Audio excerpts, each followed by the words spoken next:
Welcome in live to PREJEAN'S for this week's edition of the GP Are You With Me Carencro Coaches Show live on the Carencro Bears Network. I'm Blaine Viator, joined with Coach Gavin Peters.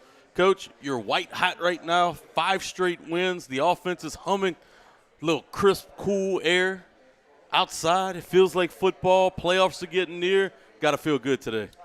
Yeah, man. You know, when I woke up this morning, I went on my outside run. I have to admit I was a little bit late this morning, getting at it. I used to try to get up, somewhere around, 4:30, trying to be outside, with my workout routine, 4:45, 5 o'clock, but I was about 5:15 this morning. But that's the first thing when I walked outside, I was like, man, it feels like the playoffs, It's crazy, we live in Louisiana. I don't even think it got cold a year ago. I don't remember getting cold now. Obviously, we weren't playing at that time of the year either, unfortunately. But I definitely had some playoff-type vibes and feelings this morning, So hopefully, no excuse. Hopefully we're playing, deep in the playoffs. This feels like a playoff week this week, right? Yep. Which is a credit to the team that we're playing and the program that they've established. And, hopefully we go out there tomorrow night and take care of business. And I think you mentioned that we've had some pretty good weeks, but what you've done in the past has no bearing on what you do in the future. Shortly before we got on the air, you got the stats pulled up right there, and I said, man, that game feels like ancient history. It feels like it wasn't even a week ago we played that game. So, we've been locked in for this week, and, hopefully we go out there and represent tomorrow night and play well. And the kids, though, they got to like the cool weather, right? Practice these last 2 days had to be a little bit better. My boy, Coach Romero, we went out there for 4 periods today with the freshmen. And I had my beanie on. I had my gloves on, double gloves. I had a hood with my windbreaker on. He said, boy, what you doing? You in Alaska? So I say that to say, you know how us brothers are, bro. It get a little cold outside, man. It's almost like we in North Dakota. The white boys like to be tough and all of that, you know what I'm saying? But us brothers, and this team got a lot of brothers on it. Ain't made for that, huh? Ain't made for that cold weather, Coach. Hey, a couple of the defensive guys was hammering my boy Chris Bayham in the locker room right before we went out there for practice. I told Chris to give him a few choice words, man. Hey, bro, let's go out there and be warm, man. Let's go out there and be warm. We ain't trying to prove nothing to nobody. 663 yards, Coach, on offense a week ago at Sulphur. 422 through the air, 241 on the ground. It was just another day at the office for this offense over the last month or so. They really just picked up stride and able to do it in so many different ways. And I really think explosive. And when I think about this offense, and that's something that we lacked a year ago, how fun is it to call plays when everything's going your way? I'll be honest, man, I'm just so locked into the process of what it takes in order for us to go out there and play winning football that I haven't had much time to really accept the fact of what we've been doing. Maybe in the offseason I'll kind of look back on and appreciate a little bit more. But, I'm always focused on the next thing, right, and always searching for a way for us to be perfect. And, I just think that's the way I'm kind of wired. I pray and hope that I never become any other way. But, I just really had to sat back to kind of soak and enjoy it. It's almost like, okay, we did our job. Now let's move on to the next one. It's just what we expect to do. We expect to go out there. I think I said this earlier in the year. I was very disappointed in the locker room after we, had a good offensive production maybe against Barb, I believe it was. And the kids was like, man, we really were, playing well offensively. And it hit me that we never played that well offensively a year ago. And a lot of the players that were part of the production from the previous years have graduated or it was just Chance and Babineau. I mean, not Chance and Babineau, Chance and KB. So I'm happy the fact that we're kind of getting back to playing our standard of football. And like I say, hopefully we continue it moving forward. And it's always easy to talk about the things you need to improve on, especially after a big win. Look, your signal caller was 21 of 36 for 422 yards. But, it could be 7, could be 10 drops. There were quite a bit of balls that didn't the last 2 weeks. And it's got to be frustrating for Carson and yourself. But you got to pick your guys up, right? Next play, be ready. But boy, what could the numbers have looked like if we'd have had those 7 to 10 catches? It doesn't frustrate Carson, which says so much about the way that young man operates. I'll never forget. It wasn't him. We ran a comeback route against, I believe that was New Iberia, and, Babineau took it deeper than what it was supposed to be. And, Carson kind of missed on it a little bit, and when he got to the sideline, Coach E.T. kind of jumped him a little bit. It was like, man, that's messing up your stats. And he said, Coach, I don't care about that. So that's the type of young man that Carson is. That last 2 weeks we have had a lot of drops, right? Where if we don't have those drops, that young man is probably 75, 80%, completion rate. So, but that hasn't bothered him one bit. It bothers us as coaches way more than it bothers him, which it should, right? That's our job. Our job is to, hold our kids to a high standard and, strive as close to perfection as we possibly can be. So we definitely have to clean it up. And if we have those drops moving forward, we won't be playing very much longer. I can tell you that. So it's something that we've emphasized this week. We've repped it. We've practiced it. And hopefully, it doesn't show itself up in the game again. And you're pretty, we'll call new-ish when it comes to running an air raid type offense, and you've proven how you could do both. When it comes to kind of drawing up plays or developing new plays, how does that work when it comes to route distribution and setting up different routes for you and your coaching staff? Football is football. It's no different than when we were, primarily running, split back veer. A lot of the things that we're doing in the gun are the same things that we did, in split back, just a couple different variations, but at the end of the day, you want to be able to stretch the field both vertically and horizontally. You want to be able to do what your players can do well. And actually, I think what's really helped us the last 2 weeks is that we've condensed a lot. I kind of felt that we were a jack of all trades but a master at nothing, and what we've been doing the last 2 weeks is trying to – and actually, I think maybe mid-last week I kind of told Coach Joey and Coach Fran that, look, I think I've had enough of all of this. We're going to kind of condense some things and, focus more on these core concepts, because I'm also trying to develop a plan for our middle school as well and for our youth organization to be able to develop consistency and continuity. John Curtis, I talked with Coach Colin Guggenheim, who's one of the best split-back veer quarterbacks that I've ever seen, and he says that they start tackle football at John Curtis in the 3rd grade. He ran a split-back veer offense from the 6th grade on until he was a senior in high school, right? And he said, Coach, I was 3 years late. The rest of them boys started when they was in the 3rd grade. So, I'm trying to figure out how to create a plan to develop our youth so that when they reach us at Carencro High School, we have the same type of success that that John Curtis has had, that Evangel has had, that Zachary's having. I'm talking with Coach David Brewerton, and he's got a really good setup out there in Zachary. And Coach Trell Falk has done a good job of creating that setup previously at LCA and now at Lafayette Renaissance Charter High School. So that's what we're trying to do, and kind of working towards getting that done. And when you are creating these new plays, is it more about scheming guys open or creating matchups that you guys can win one-on-one? A lot of times we just pull from the toolbox, I can't remember who I heard say this, but they said Coach Saban and Coach Belichick, right? Two guys that work together, two guys that are very alike, but in the same way it's very different. And they said that Coach Belichick would like to go into games with a hammer and a nail and be just fine. Like, that's all he wants. He wants a hammer and a nail. But they say Coach Saban, he wants a hammer, he wants a nail, he wants a chainsaw, he wants a screwdriver, he wants an axe. That's how I am.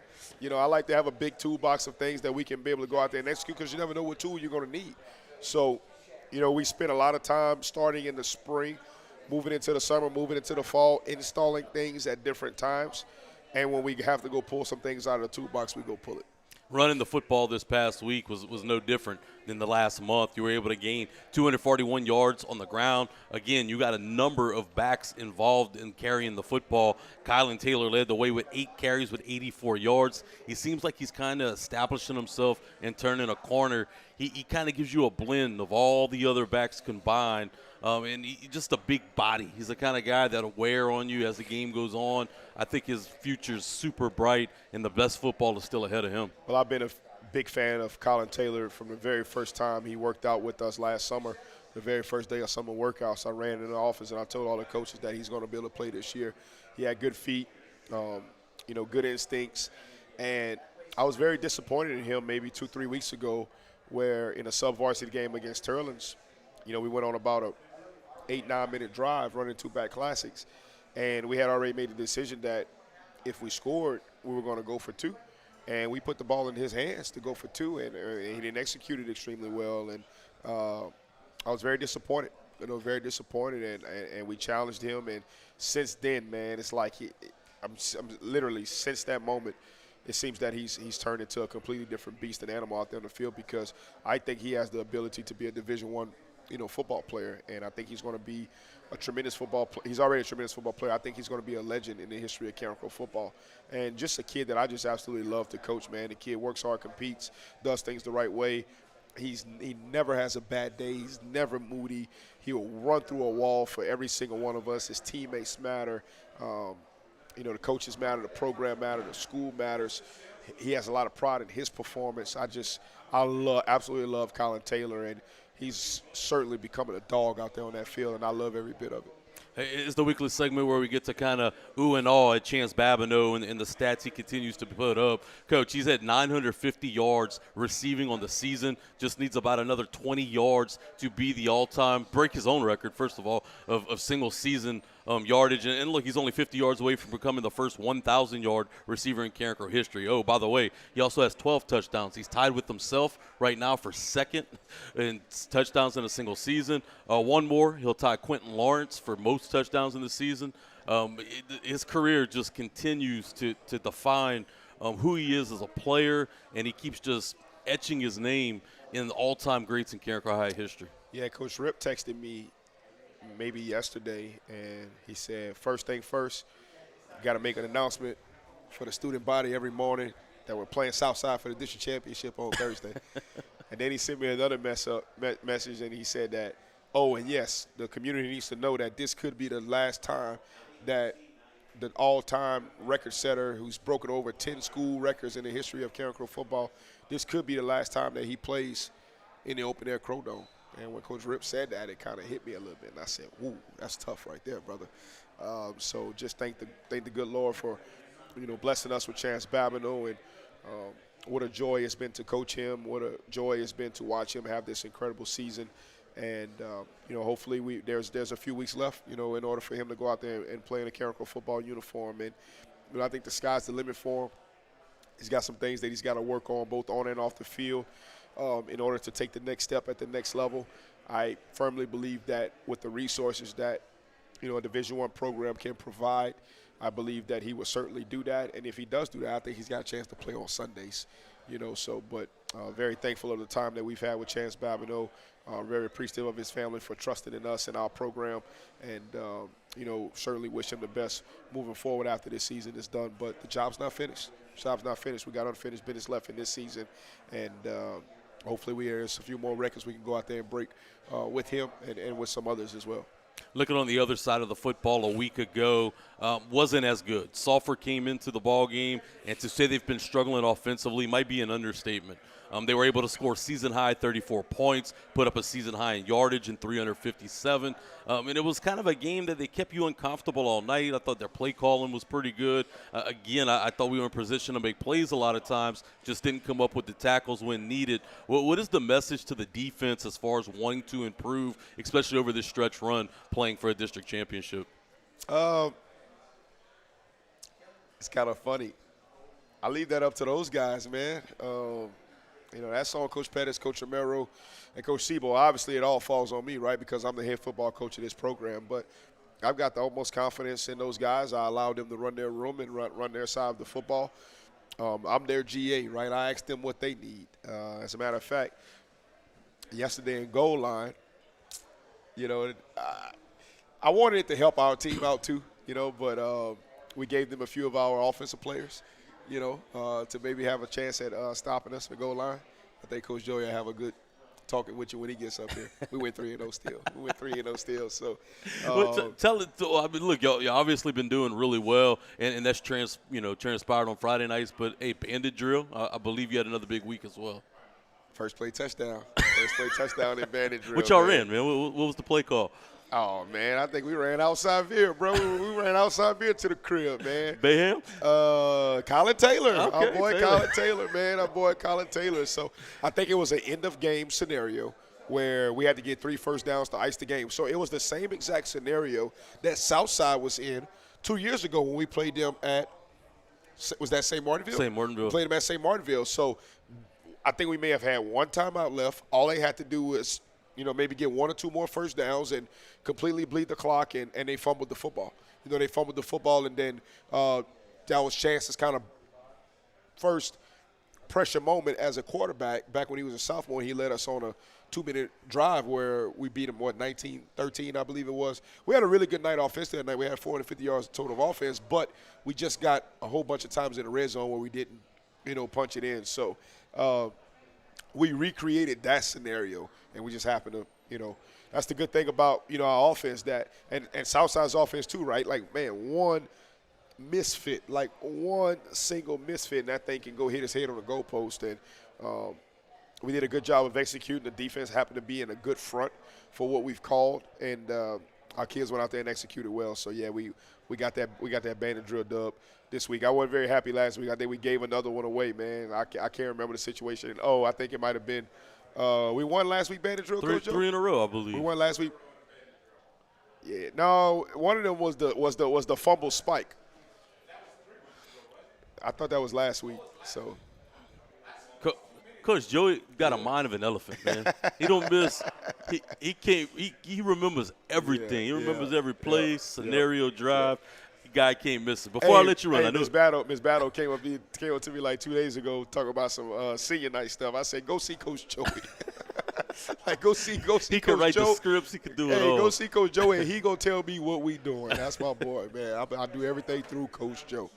Before I let you run and you get to go order your food over here at PREJEAN'S, I'd be remiss if we didn't talk about the special teams, too. Your kickoff unit continues to be a weapon. You continue to put teams on their heels, and it creates opportunities for you to get the ball back and momentum for yourself. Yes. Once again, I give all the credit to Coach Dennis Gaines and Coach Kim Hebert and Coach Logan Duplichan, and, with the opportunity for us to go visit with them back at Cecilia this past offseason. And, we already had a good foundation of things that we had, more so installed with Coach Tony, from a kickoff perspective. But we really committed to it this year, and we've invested a ton of time into it, and we're going to continue to invest a ton of time into it. And, it's kind of something that's become an identity in our program. It's something that we want to strive for, to be each and every year. We want to be physical, be competitive, and be sound on both sides of the football, and we want to do it in special teams as well. Is it me or does Matt Latham, with the highlighter yellow kicks, right, he just has a knack for finding somebody and just pinging the ball off of them? Yeah. Is it like just some of them have been on accident now. It might look like it's designed, but some of them have been on accident. I think the very first time it was on accident, and then we kind of added it to the arsenal. Once again, that toolbox, right? You want to have as many tools as possible in that toolbox. So, we've been pretty solid there. But once again, what you've done in the past has no bearing on what you do in the future. Hopefully we can do a very good job in special teams tomorrow in all aspects of it, right? We've got to convert extra points. We may have to kick some field goals. We're going to have to pin them back, at certain times on kickoff. Hopefully we get good return yards and possess the ball on kickoff return.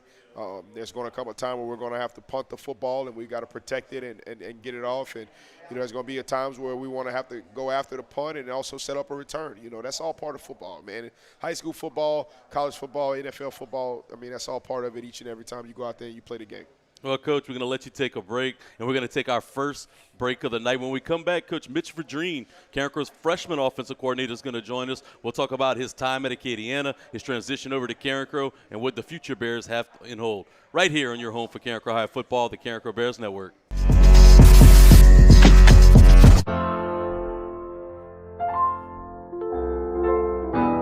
Big for the small, the short, and the tall. Peacemakers, risk takers, for the optimists, pessimists, exhibitionists, for long distance love, for the farsighted, nearsighted, for introverts and extroverts, for the thinkers and the doers, for old friends. Coca-Cola, for everyone. Are you ready to launch your future?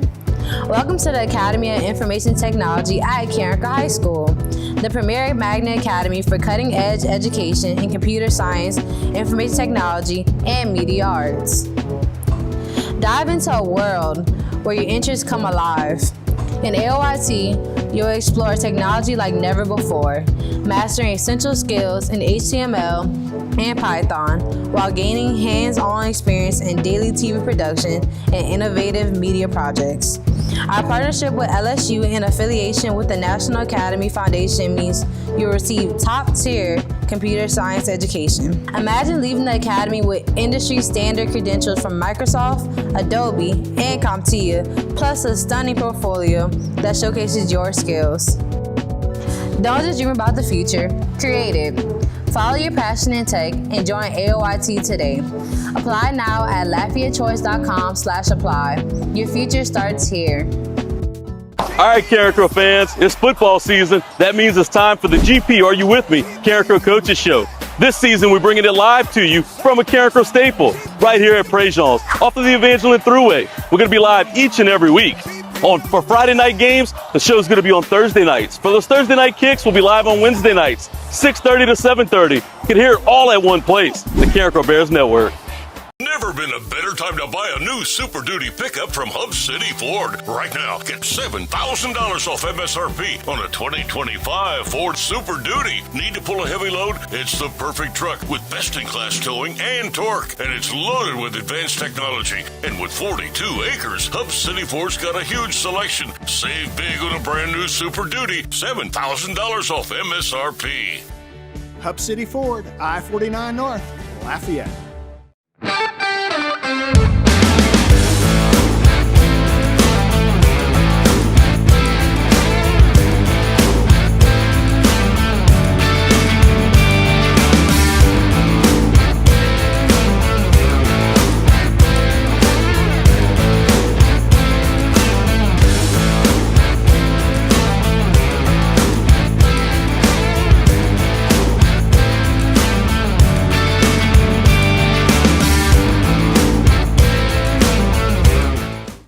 Hey Bears family, Coach Size here. Just wanted to invite you guys out to the 5K run that we'll be hosting on November 1st at Pelican Park.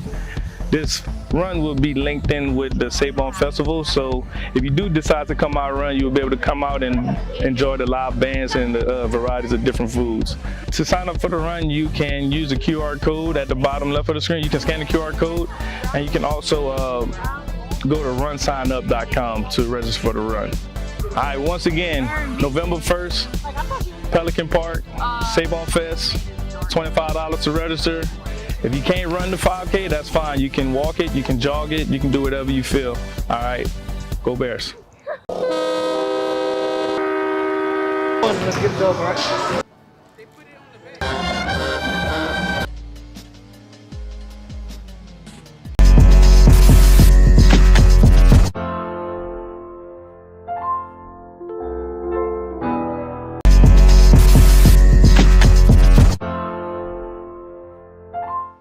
Right back to PREJEAN'S for the GP Are You With Me? Carencro Coaches Show live on the Carencro Bears Network. I bring on my next guest, Carencro High graduate from 1986, Coach Mitch Vidrine. Coach, first of all, welcome aboard and welcome home. Excited to have Coach Mitch back at Carencro High School. Served 17 years as an assistant over at Acadiana High, but we are excited to have him back in blue and gold. Coach, thanks for joining us tonight. Thank you, thank you. I'm glad to be home, and I'm glad to be a part of this this organization and this program. So let's talk about your journey. You know, back in the day, you graduated from Carencro. I remember you growing up around the program. You were there at games almost every Friday night, heavily involved, and all of a sudden you end up at Acadiana. Talk us through how that all transpired. Well, I started my son.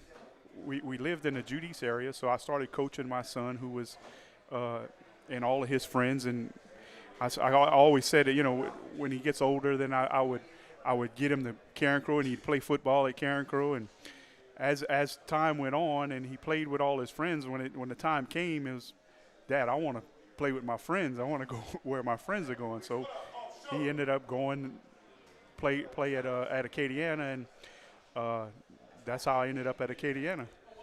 It transpired to be a pretty good second career for you, you know, getting involved in high school football and predominantly on the offensive side of the football. And you coached a lot of good talent there, led them as early in their career. Talk to us about some of those big-time players that you were able to coach at Acadiana starting from their freshman year.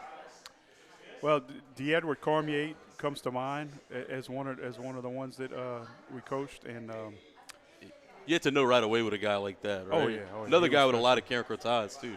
Yeah, yeah. The Edward and his little brother, his younger brother Edward, and yeah, he was a really good player for us, and Dylan Monette and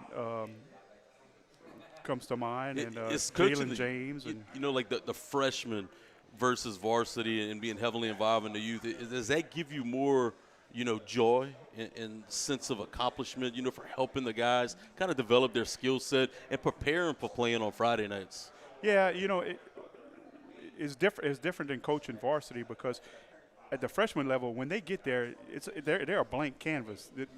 They don't really know anything about the offense. We got to start from scratch, teaching them how to get in a stance. You know, it's they know nothing. So we're starting from scratch. At least when we get them ready from freshman and they move to varsity, they have a base knowledge of the offense and what we're doing and what we're trying to accomplish. And outside of freshman, what was your main responsibilities at Acadiana on the varsity level? I really didn't have much responsibilities on the varsity level. They'd give me a little assignment to do on Friday nights, but I really didn't do much on the varsity level. My first couple of years I did, but after that, not much at all. And once you decided to come back to Carencro, you know, Gavin reached out to Coach Romero and Sebo and yourself and Tab and those guys. Talk about how exciting it had to be. It was almost like a coming home party, you know, coming back to Carencro after all the years and, yes, you know, coming where you went to school and that sense of hometown pride. Yes, sir. It was we had been conversating back and forth, and he finally just put me on the spot and said, "You're going to come or not?" And I was like, "I'm coming. I'm going to come home." So yeah, I'm excited. I was excited to be here, and it's been fun. And the coaching staff really gets along well together. You know, a lot of us worked together before. You know, so and even the guys that I hadn't worked with before, they've been great. They've welcomed me, and it's a good environment. I think it was a good, you know, breath of fresh air too. I think our coaching staff over the years has stayed pretty young. Didn't have a whole lot of veteran leadership, guys that had a lot of experience. You know, that's one thing that you guys from Acadiana were able to bring in is that sense of some stability, a sense of some, you know, just experience, has some skins on the wall. Talk about some of these younger guys that are up and coming from the coaching staff and, you know, working with somebody and kind of being able to mold some of those coaches. Oh, we got some really good young coaches that are going to do really, really well. Coach Pettis and the twins, Mon and Ken and Coach Juice. I mean, we got some really young guys that are still athletic and can actually get out there and compete with the kids, you know, and push them. I can't do that anymore. Times have passed, man. Times have passed. Huh? Yeah. It's when I first started, I was one of the young guys like them, but now I'm the old guy. I think I'm the oldest one out there. And looking at our freshman team this year, you know, you guys got better and better as the year went on. Talk to us about some of those guys that are up and coming and how important it is for them to kind of develop that skill set and get some individual coaching that they might have not got in the past. Yeah, we got a really good running back that we're excited about, Segan Woods, and he's getting a lot better, and he's probably gonna be able to play for us next year, I'm thinking, and I think Coach Peters would agree. We got a young quarterback, Ethan, that's coming along really well, and a couple of wide receivers, and there's quite a few offensive linemen I think that are going to be able to help us soon. When they come in from the 8th grade level to the high school level, is the physicality really the hardest thing for them to transition to? Yeah, we're Coach Peters and Coach Romero have them in PE, and they've been getting them dressed, and they do a contact courage drill, they call it, to build contact courage. It takes it, right? You need a little courage to get down there, especially in the trenches, getting down and dirty each and every play. You know, you help out a lot, and Coach Peters credited you for what you're able to do, too, on the varsity level, and you coach the quarterbacks. So you get to coach Carson Gursey, a guy who's in line to have the best passing season in school history. Talk about how much you just set off when we're coming on air, how much of a treat it is to work with a kid like that. Carson has tremendous work ethic, and I mean, he's really a student of the game, and I mean, he comes in and on when we do our game planning on Sundays, and he comes in and watches film with us and is involved in the game plan. Is he a guy that he's just kind of a sponge, right? Oh yeah, and he stays even keel for the most part. It's kind of for somebody at his age, he's just poised behind his ears. Oh yeah, he's got the maturity of a junior or a senior. You know, it's hard to believe sometimes that we're talking about a kid that's just a sophomore. And when it comes to watching film and breaking it down at that level and the trust that you guys have in him, how much of is he involved in that game plan? And, is he saying, hey, Coach, I really like when, they're in this formation and we could attack it this way? Is everybody all ears and agreeing and he's able to put in some plays that he really wants to run and he's comfortable with? He gets involved and we ask him what he likes and in the game plan, and yeah, he's really involved in it, and he understands the game plan because he's with us as we break it down and talk about it. Is he a guy that is just as comfortable being under center in the shotgun? Because, look, this is a really unique offense, You can go to the veer one drive and, go back to spread. You might do it all in the same series. Well, so how that's got to be a challenge, especially on a young quarterback. Yeah, it is. And I really think that if it was up to Carson, we'd be in the gun all the time. He likes to sling the rock, right? Oh yeah. He don't want us to run the ball. He wants to throw the ball every down. And running the football is kind of becoming something that he's getting way more comfortable with, especially as the season's going on. I mean, this year he's already rushed the football for 338 yards. Last year wasn't even close, right? He's starting to learn a little bit, too, that, hey, sometimes it's better to tuck it and run and pick up the yards you can. Is that a maturity thing that's going to come better and better with time? Well, I think as he becomes more comfortable in the offense and becomes more comfortable in his ability to run the football, he and more comfortable with his speed. His speed seems to be getting better and better, and he's a pretty physical runner. Big kid. Yeah, he's a load to bring down. You've been part of a winning program for a long time and been a part of a lot of really good teams.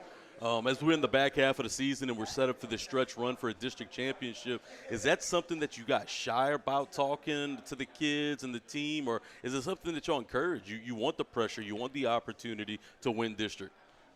We want the kids to expect to win. Winning programs, when they get on the field, that they expect to win, and that's the kind of the message that we're giving them is we want to expect to win every ball game. Is that kind of been from a culture standpoint coming over here? Is that kind of been somewhere that we might be lacking a little bit? It's that we don't expect to win. We don't have a seasoned team that expects that, or is that something that we're still trying to build and define? I wouldn't say that.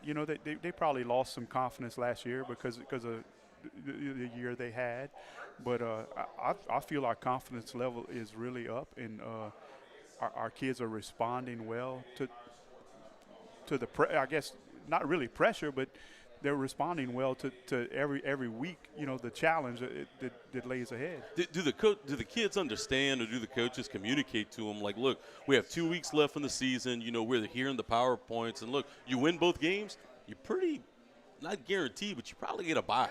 You win one game, we might get to play at home. You lose both, we're on the road. We're not really talking about position. We're in a position right now where I think we're going to make the playoffs no matter what. Our main goal right now is to try and win a district championship. That is our goal, is to win a district championship. That's our first goal of the season, and that's what we're concentrating on right now. And this week, the goal is to beat the opponent and Southside, and that's the first step in winning a district title. It'd be the first one here in a long time. We'd be pretty excited about that. Yes, sir. That's the goal. That's the goal, is to win a district title. Well, Coach Mitch, I appreciate you jumping on board today. It was great catching up with you. Welcome back home. Why don't you stay a while? All right. All right. Coach Mitch Vidrine joining us right now. We're going to step aside when we come back. Coach Joey Dwyer, Carencro's offensive coordinator, is going to join us. We're going to talk about the hot streak his offense is on right here on your home for Carencro High Football, the Carencro Bears Network.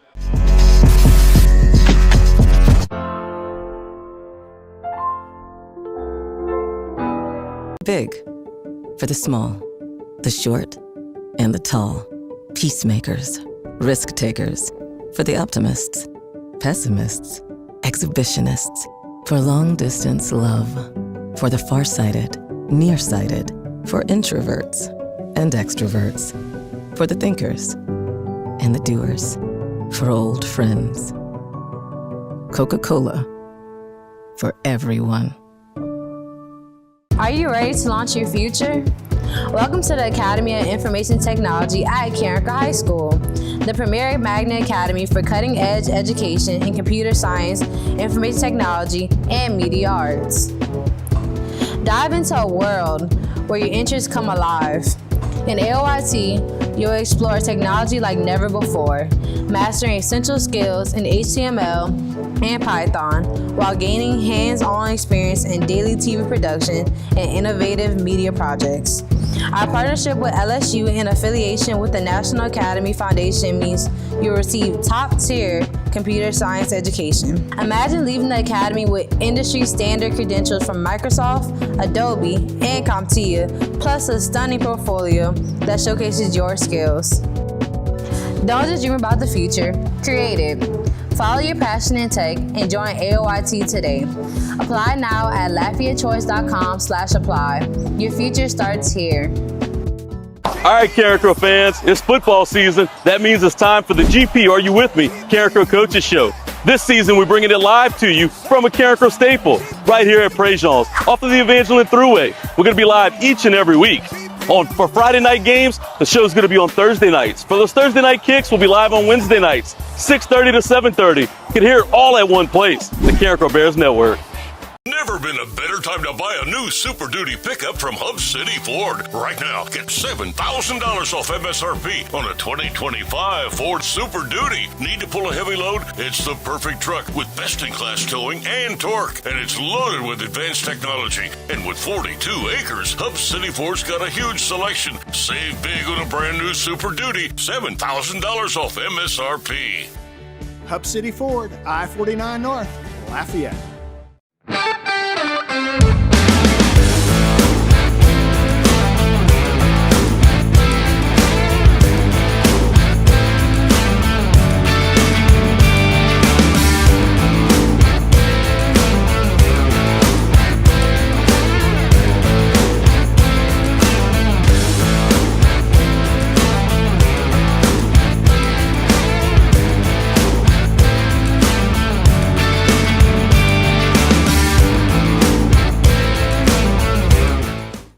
Hey Bears family, Coach Size here. Just wanted to invite you guys out to the 5K run that we'll be hosting on November 1st at Pelican Park.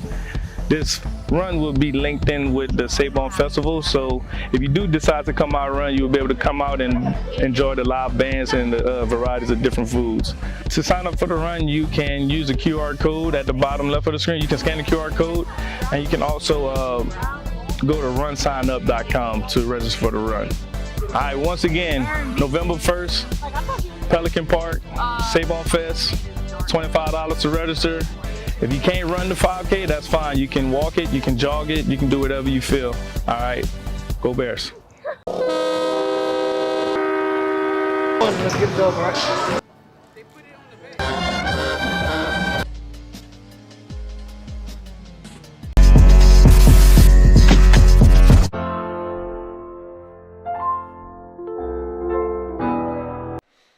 Right back into action, live from PREJEAN'S. This is the GP. Are You With Me? Carencro Coaches Show live on the Carencro Bears Network. Sit with me now. I have Carencro Offensive Coordinator Coach Joey Dwyer with me. And, boy, do you have a fun job this year, Coach? Yeah, it's pretty nice. I'm very blessed this year. I mean, you have a quarterback that's throwing for 2,200 yards. You have a receiver that almost has 1,000 yards receiving. Oh, guess what? We've only played 8 ball games. I think just whatever buttons you and Coach GP have pushed so far, it seems to turn up in the goal. Yes, it has. I mean, like you said, just pretty much anything we've called, the kids have gone out there and executed, and and done their job. I know we had you on earlier in the year, and even though you're offensive coordinator, you predominantly deal with the offensive line.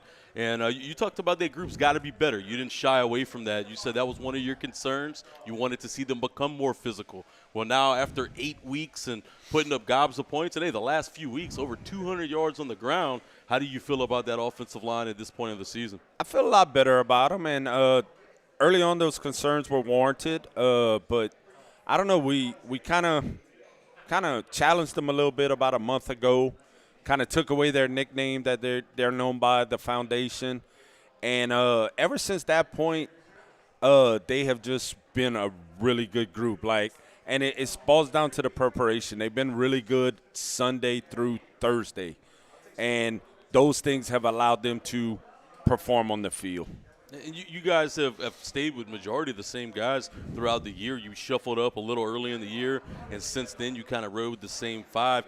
Is that a lot of the continuity being built, the trust those guys got with each other and able to go out and execute? Yeah, definitely. And it's really a six. We are really a six-man rotation.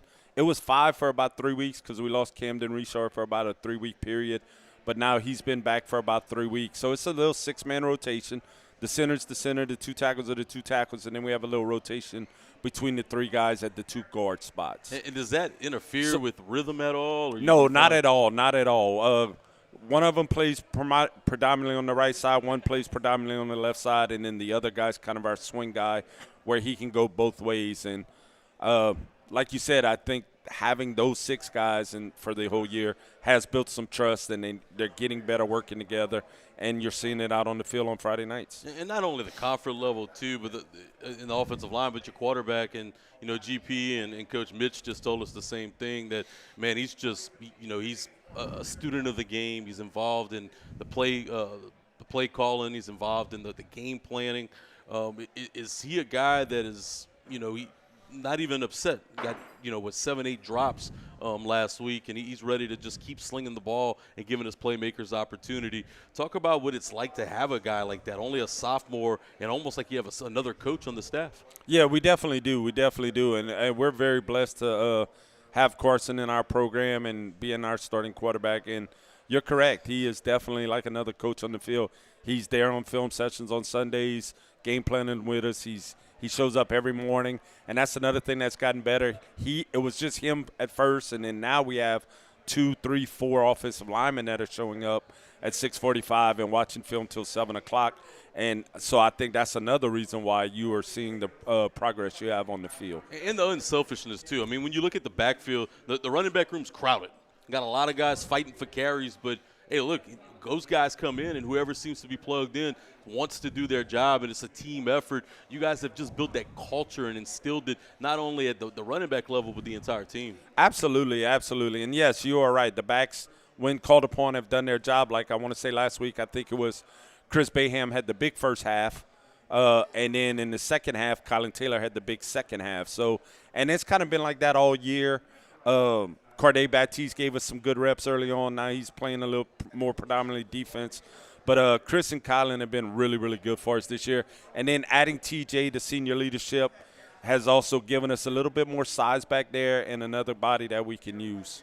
One thing I was pretty excited to see, too, last week in the passing game is we got the football to a guy I'm super excited about. DeRace James got involved. He had the big catch for 52 yards to set up another touchdown. He's a guy who has a ton of good football ahead of him. Do you think it's going to be at that tight end spot that he has that football, or ultimately that Coach Sebo and company will fight him back on the defensive side? Well, I'm actually glad you brought him up because I kind of felt a little bad about not mentioning him when we were talking the offensive line, because I think him becoming our starting tight end has also helped the offensive line and the ground game a lot. So I should have mentioned him earlier. But, yeah, no, I think DeRace has done a phenomenal job for us right now. And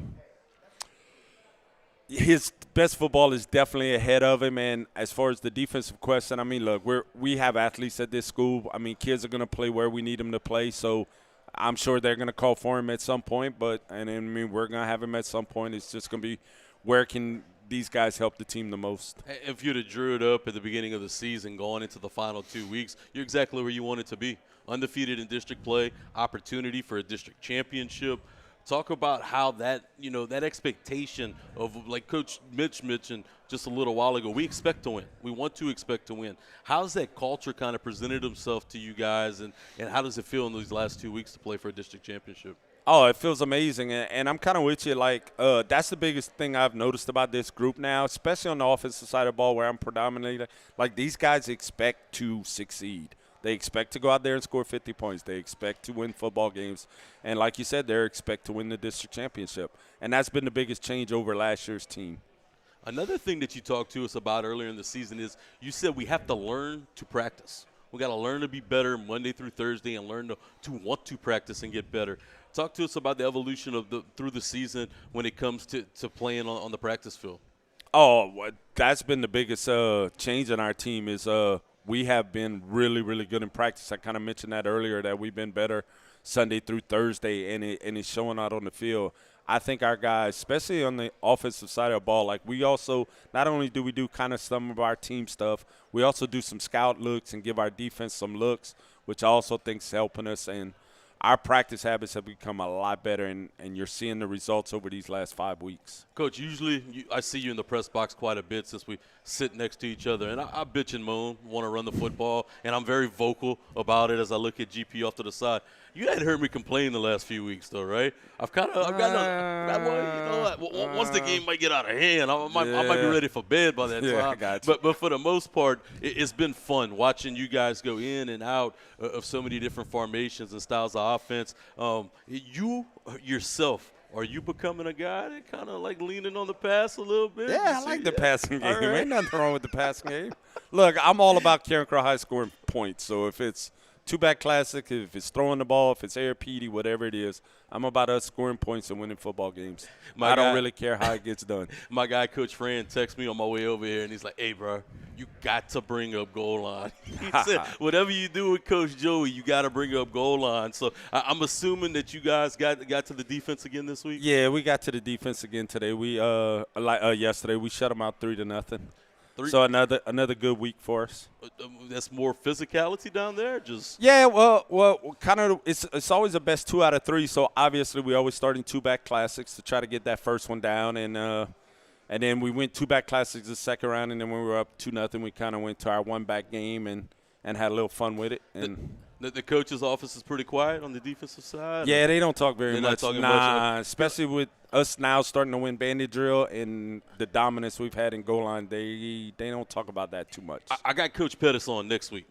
So I'll be sure to make sure I hear from you, Coach GP or Fran. If I don't hear from y'all before we go on air next Thursday, next Wednesday night, I'll know for sure that you guys lost because y'all not gonna. Oh no, we're not losing. Y'all not gonna. Okay, no, we're all not right. losing. I like the comp. You gotta expect to win. Though, yeah, right, Coach? we're not. You gotta expect to win. We're not win. losing. Well, best of luck tomorrow night. Can't wait to see the offense again in the open air Crow Dome. Finally, felt like we hadn't been home in quite some time. Yeah, it sure has. So pretty pumped about that, Coach. Best of luck. Look forward to chat up soon. All right, thanks for having me. We'll take our last break of the night. When we come back, Coach GP's gonna sit down with us and we'll preview Carencro versus Southside right here on your Carencro Bears Network.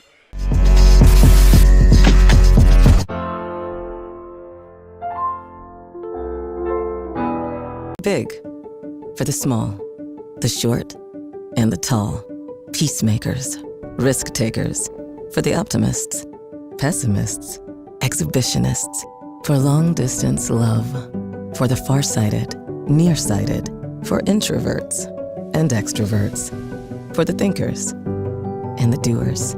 For old friends. Coca-Cola. For everyone. Are you ready to launch your future? Welcome to the Academy of Information Technology at Carencro High School, the premier magnet academy for cutting-edge education in computer science, information technology, and media arts. Dive into a world where your interests come alive. In AOIT, you'll explore technology like never before, mastering essential skills in HTML and Python while gaining hands-on experience in daily TV production and innovative media projects. Our partnership with LSU and affiliation with the National Academy Foundation means you'll receive top-tier computer science education. Imagine leaving the academy with industry-standard credentials from Microsoft, Adobe, and CompTIA, plus a stunning portfolio that showcases your skills. Don't just dream about the future, create it. Follow your passion in tech and join AOIT today. Apply now at LafayetteChoice.com/apply. Your future starts here.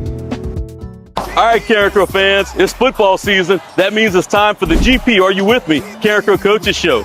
This season, we're bringing it live to you from a Carencro staple, right here at PREJEAN'S, off of the Evangeline Thruway. We're going to be live each and every week.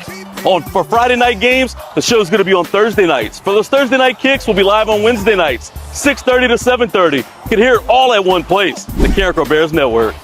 Never been a better time to buy a new Super Duty pickup from Hub City Ford. Right now, get $7,000 off MSRP on a 2025 Ford Super Duty. Need to pull a heavy load? It's the perfect truck with best-in-class towing and torque. And it's loaded with advanced technology. And with 42 acres, Hub City Ford's got a huge selection. Save big on a brand new Super Duty. $7,000 off MSRP.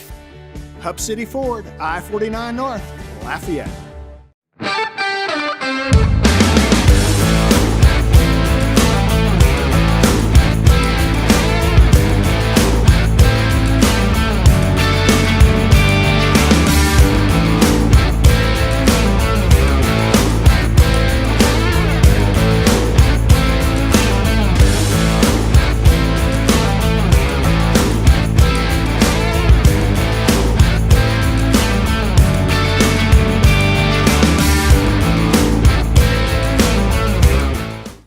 Hey Bears family, Coach Size here. Just want to invite you guys out to the 5K run that we'll be hosting on November 1st at Pelican Park.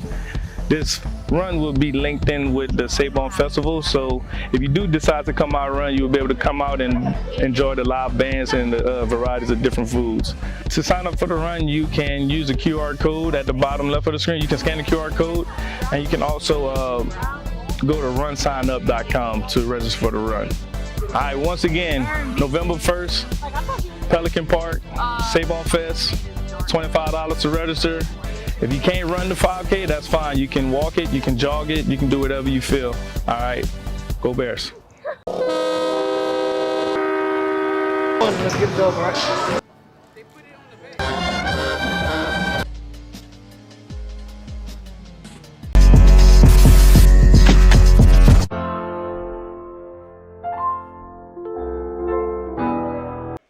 For the last time tonight, we're back at PREJEAN'S for the GP. Are You With the Carencro Coaches Show live on the Carencro Bears Network. And GP joins me again as we bring up the Southside Sharks. They're a ball club that, look, 6-2. They lost the opening week, and then they rattled off 6 straight victories before falling to Acadiana last week, 17-14 in a tremendous game that could have went either way. Coach, this is a Southside team. Look, this is no offense to the teams we've played over the last 5 weeks, but since our first 3-week stretch, we have not played a team the caliber of Southside. I guess so. You know, it's very hard for me to say something like that just because of the respect that I have, you know, for the programs that we've played against, the coaches that we've played against. You know, but look, this is the next challenge that we have. You know, this is a program that I think we've played every year since 2020, I believe. Let's see, we beat them in 2020. We beat them in 2021. They beat us in 2022. We beat them in 2023, and they beat us in 2024. So we've won 3 and they've won 2, right? So, you know, it's kind of a new rivalry that's kind of been created, although it will not continue after this year. You know, with us going back down to 4A, and Coach Jess hit me up and said, man, you want to play week 1 or week 3? I said, neither. Good luck. Go find somebody, you know what I'm saying, with 1,800 kids and 1,900 kids like y'all got, man, and all the resources y'all got. Go find one of them schools to go play, you know. So we laughed. You know, him and I both laughed at that, you know, but just got a lot of respect for that program. You know, I was kind of telling you that I think that school's got a chance to be a national program. You know, they're like a private public school. You know, they're one of the most private public schools that I think probably exist right now in the state of Louisiana, and they're new and upcoming. I mean, and man, how long has that school been in existence? Maybe 7 years. You know, they're already competing on a state level in many sports, and you know, the abundance of financial support that kind of, you know, exists in the community. I mean, me and Mr. David Lejeune, former principal and current school board member for Acadiana High School, him and I were talking this past Friday. You know, it might come a point where they need a whole nother school, you know, in that area, because, you know, I think Southside's a school that if they took 2,500, they would have 2,500 students. If they took 3,000, they've had 3,000 students. You know, it's just a school with unlimited potential and capabilities, and no real conflicts, you know, like nothing is against them, you know. So, and I think Coach Josh Fontenot did a great job of getting the football program started, and Coach Jess has done a great job of continuing, you know, the trajectory of the school, and just got a lot of respect for what they've done. You know, one of my favorite, you know, colleagues that I worked for at Acadiana High School, Coach Catherine Cassidy was the first principal there, who I have a great deal of respect for, and Coach Dwayne Searles, the current athletic director, who I think is about to retire, and Coach Todd Russ, the basketball coach, and Coach Herbstler from that was coached at Northside is over there with them now. And, you know, I just got a real good relationship with a lot of those guys. Coach Learman is over there coaching the defensive line now.